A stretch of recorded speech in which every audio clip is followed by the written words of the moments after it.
Well, everyone, it's time for us to go and take a look at the Apple Card and see how this particular credit card holds up in 2025, to see if it's still worth buying, to see if it's still worth getting. Now, I currently still own and use the Apple Card. I personally use it sometimes. It's not my day-to-day card to use, but the one thing that I actually do like about this card is that it's a free card. It doesn't really require you to, it's a good beginner card for the most part, but it doesn't give you like the most amount of features. But if you buy a lot of Apple products, it could make a lot of sense to go through and buy something like the Apple Card, right? It has no annual fee, it has no late fees, and there's no foreign transaction fees as well. So for somebody who's kind of just getting into credit cards, this is a pretty good card, which will also allow you to kind of build up your credit and kind of, go into different credit cards if you really want to. Now, the one thing that I will tell you about this Apple Card, and the reason why I think a lot of people use it, is because it's primarily built out of this like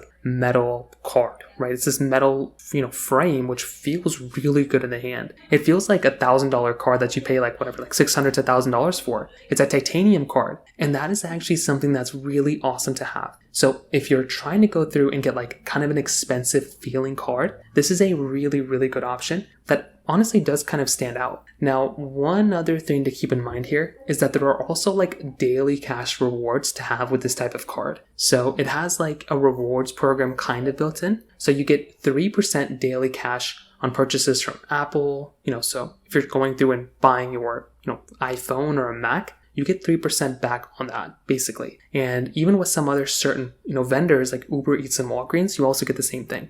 You also get 2% daily cash on all purchases made using Apple Pay. So that right there is also just another super crazy thing to have. And then you get 1% basically on everything else. Now, there's strong security and privacy, and they are switching to a new banking partner, which is going to be interesting. But I definitely think there's a lot of pros for this card, especially if it's your first card. Now, there are some cons. It's not perfect. Number one, there's no sign-up bonus associated with this card. So there are lots of cards out there that do give you some sort of sign-up bonus, even there's no annual fee ones, that give you some small bonus of kind of signing up for that card. So there's not really any bonus you're getting here. There's a limited amount of rewards outside of using Apple Pay. If you're not using Apple Pay or buying those Apple products, you're basically stuck on 1% cash back on all purchases, which also can be a little bit of a downside. It looks like you also need an iPhone to go through, at least to manage a lot of these particular products or these, services, including the Apple Pay portion, which is only available on iPhones. So that right there is another big thing to keep in mind. And because it is a beginner card, there is basically a lack of premium features. There's no,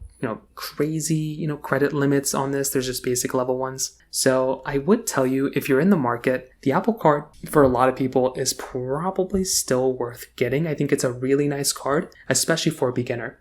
But if you're trying to go through and get a better card that gives you a little bit more value, there might be some other ones in the market that might be able to give you a better kind of situation from that standpoint. So from that particular situation, that kind of covers it up there. If you have any other thoughts or questions, please let me know in the comment section below. Hit the like button, that'll mean so much, but definitely hit that subscribe button. More importantly than everything else, I love every single one of you guys. Hopefully I'll catch you guys in the next video. Peace out till then.